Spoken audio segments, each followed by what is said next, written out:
ఏలూరు పార్లమెంట్లో గత 5 ఏళ్లలో అధికార పార్టీ ప్రజలకు ఉపయోగపడే కార్యక్రమాలు చేయడంలో పూర్తిగా విఫలమైందన్నారు ఏలూరు టీడీపీ పార్లమెంట్ అభ్యర్థి పుట్టా మహేష్ యాదవ్. చౌకబారు రాజకీయ విమర్శలు కాకుండా ప్రజలకు ఏం చేయాలో ఆలోచించాలన్నారు. పోలవరం ప్రాజెక్టు, చింతలపూడి ఎత్తిపోతల పథకం, గ్రామీణ ప్రాంతాల్లో త్రాగునీరు, రహదారి సౌకర్యాలు కల్పించడంలో అధికార పార్టీ నేతలు పూర్తి నిర్లక్ష్యంతో ఉన్నారని విమర్శించారు.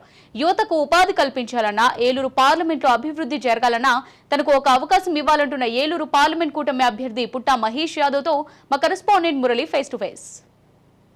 ఏలూరు పార్లమెంట్ అభ్యర్థి పుట్టా మహేష్ అయితే ప్రచారంలో దూసుకుపోతున్నారు. అలాగే అటువైపు నుంచి కూడా లోకల్ వ్యక్తి కాదు అంటూ కూడా ప్రచారం చేస్తున్నారు. దీనికి సంబంధించి మనతో మాట్లాడడానికి ఏలూరు ఎంపీ అభ్యర్థి పుట్టా మహేష్ యాదవ్ ఉన్నారు.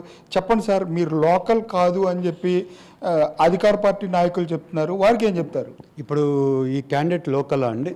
ఈ క్యాండిడేట్ లోకల్ ఇవాళ అతను అంటాడు, నేను ఏలూరు పార్లమెంట్ నుంచి వైఎస్ఆర్సీపీ అభ్యర్థిని అతను అంటున్నాడు. అలాగే ఏమంటున్నాడు, అనిల్ యాదవ్ కూడా బీసీలకి ఇచ్చామంటున్నాడు. అనిల్ యాదవ్ ఎక్కడోడు?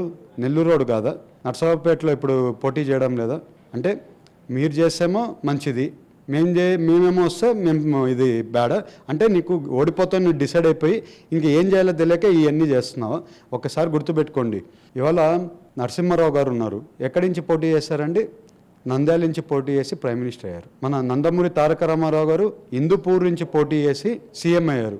ఇవాళ నరేంద్ర మోడీ గారు ఉన్నారు, వారణాసి నుంచి పోటీ చేసి సీఎం ప్రైమ్ మినిస్టర్గా ఉన్నారు. ఆయన నరేంద్ర మోడీ గారు గుజరాత్ నుంచి. మరి వాళ్ళందరూ సేవ చేస్తా లేరా?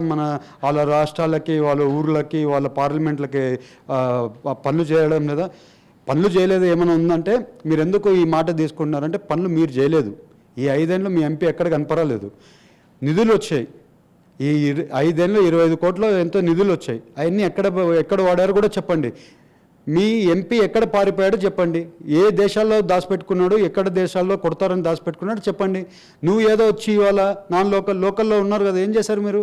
మీరు ఏం చేయలేదు కాబట్టి మేము వచ్చి చేద్దామని మేము ఇక్కడ చేస్తాం.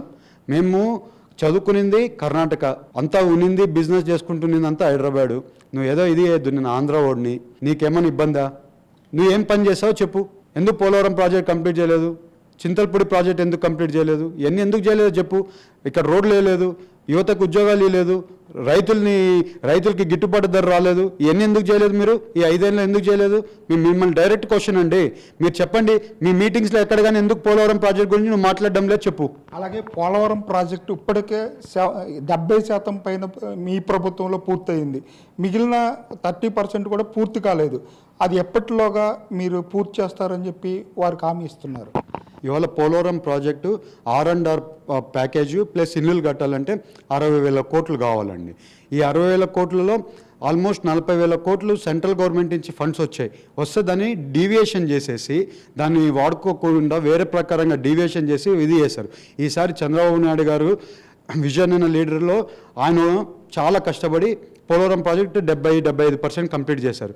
ఇంకొక 25% కంప్లీట్ చేయాలి. ఈసారి మేము సెంట్రల్ గవర్నమెంట్లో ఫైట్ చేసి ఎట్టి పరిస్థితుల్లో నిధులు తీసుకొని వచ్చి ఈ 5 ఏళ్లలో పోలవరం ప్రాజెక్ట్ కంప్లీట్ చేస్తాం 100%గా. అలాగే కొల్లేరు సమస్యలు కూడా ఎక్కువగా ఉన్నాయి. ఇక్కడ తాగునీరు సమస్యలు కానివ్వండి, రోడ్లు సమస్యలు కానీ ఉన్నాయి. ఈ కొల్లేరు వాసులకి ఏం చెప్తారు?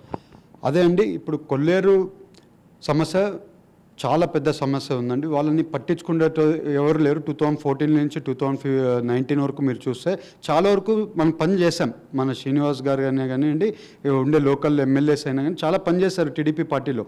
ఈ పార్టీలో వాళ్ళని టోటల్గా వదిలేశారు. వాళ్ళకు రోడ్లు లేవు, తాగడానికి మంచినీళ్ళు లేదు. వాళ్ళు మంచినీళ్ళు కావాలంటే ఎక్కడికో పోయే పరిస్థితి. వాళ్ళ ఇబ్బందులు మామూలు ఇబ్బందులు కాదండి, చాలా ఇబ్బందులు. మేము అదే చెప్తున్నాం, మీ రైతులు, నేను రైతు బిడ్డ, నేను మీ అందరికీ చెప్తున్నా, నేను రైతులతో ఉండే వాళ్ళ సమస్యలన్నీ తీర్చడానికి ఇక్కడ ఉన్న ప్రతి ఒక్క రైతుని కలిసానండి. ప్రతి రైతుకి అడ్రస్ చేస్తున్నాం. ఈసారి మేము వచ్చిన దశ మీ అన్ని సమస్యలు తీరుస్తామని వాళ్ళందరికీ హామీ చెప్తున్నామండి. అలాగే 7 అసెంబ్లీ నియోజకవర్గాల్లో మీ పార్టీ ఎన్ని స్థానాలు కైవసం చేసుకోబోతుంది? మీ గెలిపే విధంగా ఉండబోతుంది? ఈసారి 7కి 7 సీట్లు మేము కొట్టబోతున్నామండి. అన్నీ కూడా అందరినీ కలుపుకొని వెళ్తున్నాం. ప్రతి ఒక్క సమస్య తీర్చాం. ఈసారి ఇప్పుడు ఉండే సమస్యల్లో చాలా వరకు సమస్యలు తీర్చేస్తాం. అలాగే ఐ మెజారిటీ, ఈ కూటమి అనేది సక్సెస్ఫుల్ అయిపోయింది. ఏలూరు పార్లమెంట్లో మెజారిటీగా గెలవబోతున్నాం 7 కాన్స్టిట్యున్సీలు. అలాగే హోల్ రాష్ట్రం అంతా కూడా 160 సీట్లు తగ్గకుండా మేము ఈసారి గెలవబోతున్నామండి. అలాగే అధికార పార్టీ చూసినట్లయితే మా పైన ఏ ఆరోపణలు చేయడానికి లేని కారణంగానే మేము లోకల్ కాదని చెప్పి ఆ ప్రస్తావన తీసుకొస్తున్నారు. ఏలూరు పార్లమెంట్లో 7 స్థానాలకి 7 స్థానాలలో కూడా కూటమి అభ్యర్థులు గెలుస్తారు. అలాగే పోలవరం కూడా మా గవర్నమెంట్లోనే పూర్తి చేస్తామని చెప్పి ఏలూరు పార్లమెంట్ తెలుగుదేశం పార్టీ అభ్యర్థి పుట్టా మహేష్ యాదవ్ చెప్పే పరిస్థితులు అయితే ఇక్కడ కనపడుతున్నాయి. కెమెరా పర్సన్ రమణతో మురళీ, రాజ్ న్యూస్, ఏలూరు నుంచి.